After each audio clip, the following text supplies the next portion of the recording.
Before we start, I need you to do one thing. Watch this video till the end. Not for me, but for you. Because if you don't, you'll miss something that could change the way you deal with emotions forever. The choice is yours.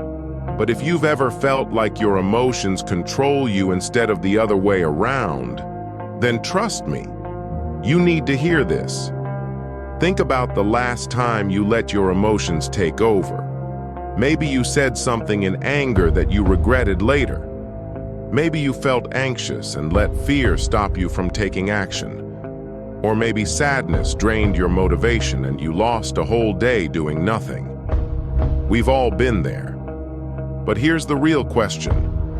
Are you in control of your emotions, or are your emotions controlling you? Most people go through life as slaves to their emotions.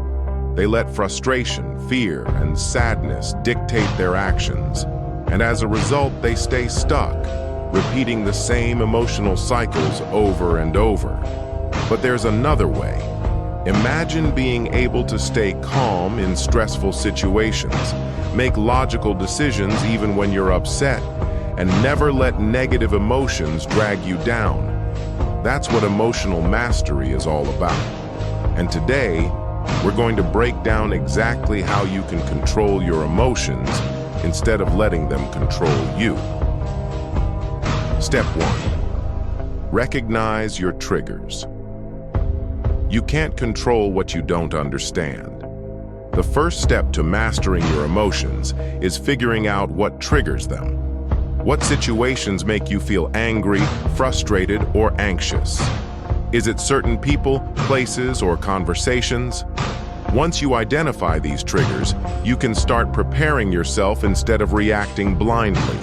Step 2. Pause before reacting. Most people react without thinking. Something happens, and before they even process it, they lash out, get defensive, or shut down emotionally. But emotional control comes from creating space between what happens and how you respond. The next time you feel triggered, try this. Pause for 5 seconds. Take a deep breath. Instead of instantly reacting, give yourself a moment to process the situation. Those few seconds can make all the difference. Step 3. Reframe your thoughts. Your emotions are not just reactions to the world, they are a reflection of your thoughts. If you constantly think in negative patterns, you will feel negative emotions. The good news? You can change how you think. Instead of thinking, "This situation is unfair," try, "This is a challenge I can handle." Instead of saying, "I can't do this," say, "I am learning and I will figure it out." Your mind believes what you tell it, so start feeding it thoughts that work in your favor. Step 4.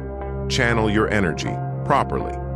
Emotions are energy, and if you don't find the right outlet, they will control you. Holding in anger, sadness, or frustration only makes it worse. So, how do you release them in a healthy way? Exercise. Go for a run, hit the gym, or do some push-ups. Physical activity releases tension. Deep breathing and meditation. A few minutes of controlled breathing can instantly calm your nervous system. Writing or talking it out. If you're overwhelmed, write down your thoughts or talk to someone you trust. Instead of letting emotions build up, find ways to let them out before they take over. Step 5. Practice emotional detachment. This doesn't mean ignoring emotions, it means not letting them define you. You are not your anger. You are not your fear. You are not your sadness. These emotions come and go, but you are still in control. When you feel overwhelmed, remind yourself, this is temporary. I am bigger than this emotion. The moment you stop identifying with every feeling, you regain control. Step 6. Train your emotional strength. Daily emotional control is a skill, and like any skill, it takes practice. Every day, you have small opportunities to build it. When something annoys you, challenge yourself to stay calm. When you feel unmotivated, push yourself to take action anyway. When fear holds you back, take a deep breath and face it. Over time, these small wins add up, and before you know it, you'll be unshakable. Step 7. Focus on what you can control.